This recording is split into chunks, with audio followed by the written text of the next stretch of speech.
So, one of the things I love about this movie is that it celebrates ingenuity. Yes, I've just witnessed that. Setting up the camera. But this is something a director does every day. Absolutely. But when you get to be Ridley Scott and you've done it for a long time, you're really good at it. Yeah, it gets a lot easier. What I do, I prep very well because I can board, I storyboard. And that sounds very archaic, but believe me, it saves a lot of money and a lot of time in prep, because I prep way before. I never walk on the set thinking, what are we going to do? I rarely go on the set and say, we don't know what to do today, what are we going to do? That can't happen because the clock's going. The clock has a dollar sign on it. It is always art against commerce. And unfortunately, or whichever way you look at it, I'm a bit of an artist. I always have, always will be. Since the Duelists. Yeah, exactly. But a trillion commercials as well, because commercials in those days even were kind of pretty good, not like today. There's a few good commercials, standard commercials, but I enjoyed the period of Mad Men through the evolution where everybody's inventing communication through advertising. And that's what I learned. It's a chance to experiment, isn't it? And learn things. Totally. Well, and I learned as I went on that, and because I'm blessed with a good eye, I found it very enjoyable and really easy, so I really kind of blossomed in that process. But I didn't get to make a film until I was 40. But I was, don't feel bad, I really enjoyed myself. 40 years of advertising, we were very successful, so I forgot about movies, you know. When I got to about 38, I thought, God, I better make a movie, so I could afford to choose the story, pay the writer, and I had 3 shots. I wrote 3 things first. I wrote one for the Bee Gees, for Robert Sigmund, never happened. I wrote one called The Gunpowder Plot, didn't really happen. I wrote one for Michael York and Ernest Borgnine, called Ronnie and Leo, and then finally I gave up because I couldn't get them going. So I then chose a very good writer called Gerald Vaughan Hughes to come in and show me how to deal with the gunpowder plot, because I always want to do the gunpowder plot. You know that is? Guy Fawkes. Yeah, yeah. 1605, we burn his effigy every year on November the 5th. And that was my big shot. I paid him and couldn't get it going. And then I brought him in again to say, listen, I've got this story short sketch for a much larger Napoleonic book, like War and Peace, I think that it eventually would have been, which is called The Duelists. Take a look, and he wrote it in a way we went. That was great. I remember it well. So this movie reminds me, in the great big vistas that you apparently shot in Jordan, of Lawrence of Arabia. That's what it was. Great fan of David Lean's, and so I've seen Lawrence about 16 times, I think. Is it one of your favorite movies? I know all his films are fantastic. From the beginning, which was, I think, Brief Encounter, to the last one was the film in India. Was it Passage to India? Passage to India. Yeah, they all had something magnificent about it. And so he was one of the big guys that I would study for my school in my head. But so he was one of my favorite. Because you have that sort of... I was struck on the second viewing by how important those big, majestic vistas are to the film. Because you're uptight, you're up close, you cluster, and then you send him out. Well, Mars is a beautiful killer. He's a majestic, dangerous beast. It'll kill you in 3 seconds if you forget your helmet, or if your helmet goes down. You try and go out at night, it's minus 90. You don't do that. And yet it's spectacularly beautiful. And I think it's always been a mystery to us, and therefore that's why music's been written about it. Holst, Planet Suites, Mars figures in there very strongly. And I think various writers would write about Mars, the red planet. Didn't H.G. Wells write about Mars? I remember Edgar Rice Burroughs. Yes, more. yeah. Those books are great. So in the course of this, you had to work with an actor alone. And how was that a concern for you? Were you worried about that? No. I'm not alone. I've got a unit of 375 personnel and a massive stage bigger than the Bond stage, with a habitat in the middle of it, which will be exactly in the right position for where predetermined it will be in Wadi Rum in Jordan. I'd been there, stuck cane in the ground, where the exact measurements of the habitat would be, with its airlocks, its exits and its entrances, and that is then plotted and graphed like a jigsaw puzzle. So then I shoot that way against green screen. When I get to Wadi Rum, I've got the plates, I put them in, they fit in perfectly. Everything else was shot live. Certain things I had to shoot live, and then the really, really big stuff. But the storm stuff, I had to shoot that on the stage. Because I can't take propellers and stuff like that in the middle of the desert, just too much. I did that on stage, all that's on stage. Was that the trickiest sequence to shoot? No, it's the most testing. It tests your patience because it never looks heavy enough. And then I got it as much as I could out of the punch and power that I had, which are these giant propellers. But honestly, if you stood this propeller right here to you, it would be pretty big, but you really want it bigger, and you always want it bigger, you know. And well, you were making it tough for your actors to even breathe, as I understand. Well, no, it was worse for us because we had helmets on. They had helmets on with breathing apparatus, right? But what I put on them was each actor was tethered to a person with a cable, and in a completely black suit and headpiece, so that they could, as they walked, they could just jerk them randomly. So when they weren't ready for it, it would knock them off balance like wind would. That wind was gumming at like 180 miles an hour. Wow, Yeah. wow. So the green screen that you were using outside the hab was the biggest one ever, apparently? Yeah. I mean, it was 360 degrees on a room that's 160 feet to the gantry. 65 feet to the gantry is, what's that, 6 floors here? Because these are only 10 feet, so it's 6 floors here, 6 stories. But then 360, and in the middle is a desert, about the size of 2 football fields. So I've laid 15,000 tons of hogging and desert in with bulldozers, graded and shifted it the way it's going to be, and then put in the habitat, which will be the exact replica of the one in Mars, in Wadi Rum, and away you go. Wow, wow. So you have always been enlightened when it comes to women in your movies, and remarkably so. It seems to be clear now that you're a rare breed. Why is it that Hollywood is not as open-minded as you are, and you were from the beginning?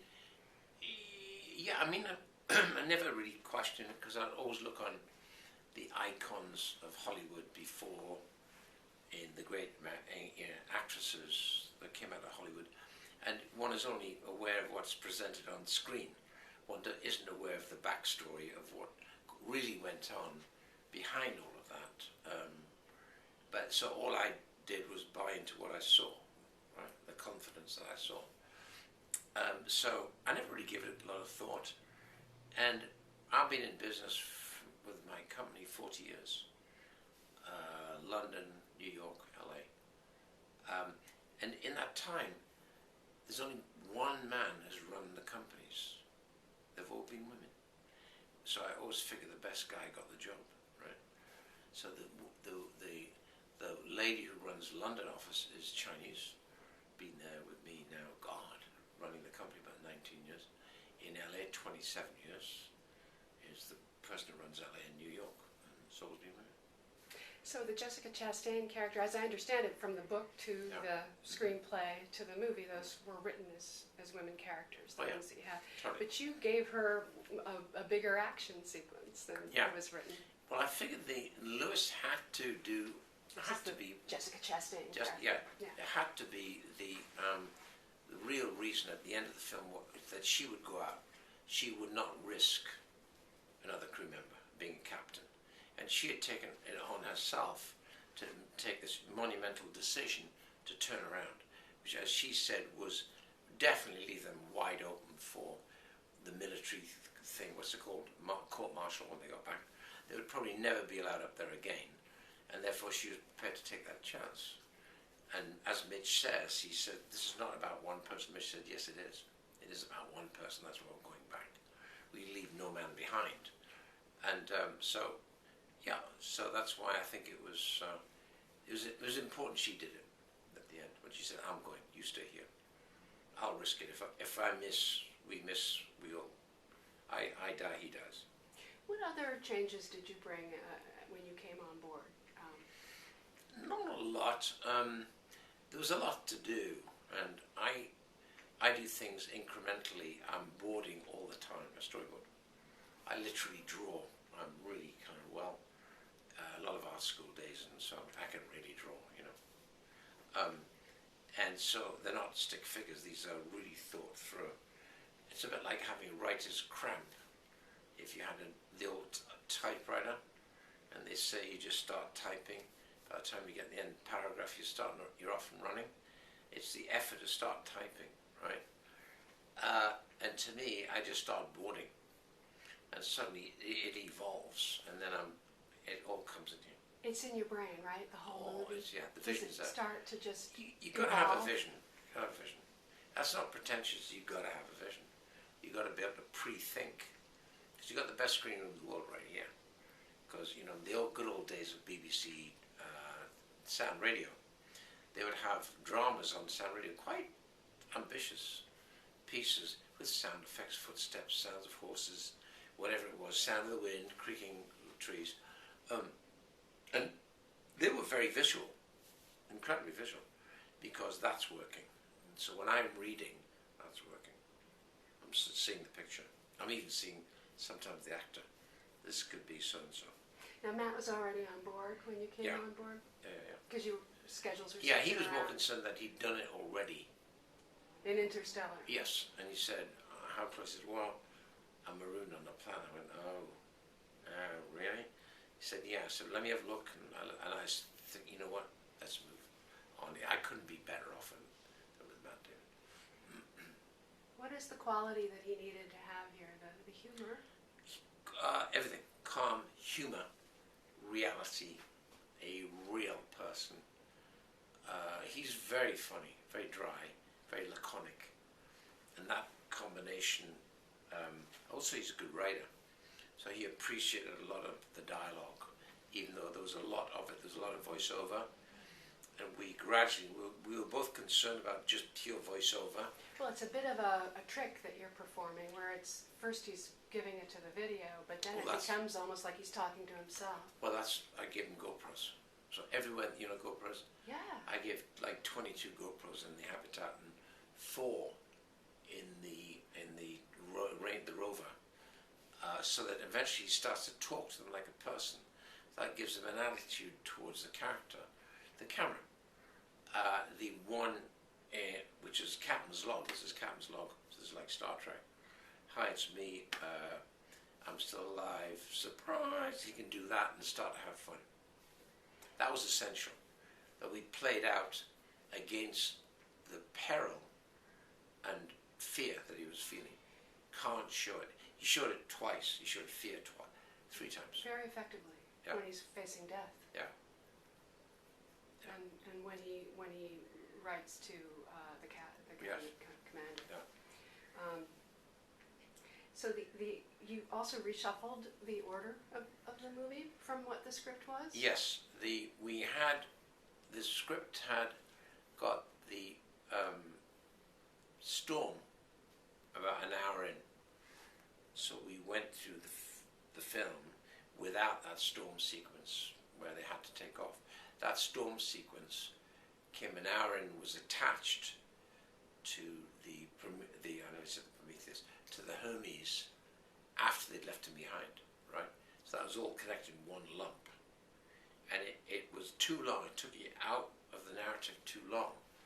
And so it's easy. It's great with digital. You just got beep and you shift the whole scene into where you want it and look at it.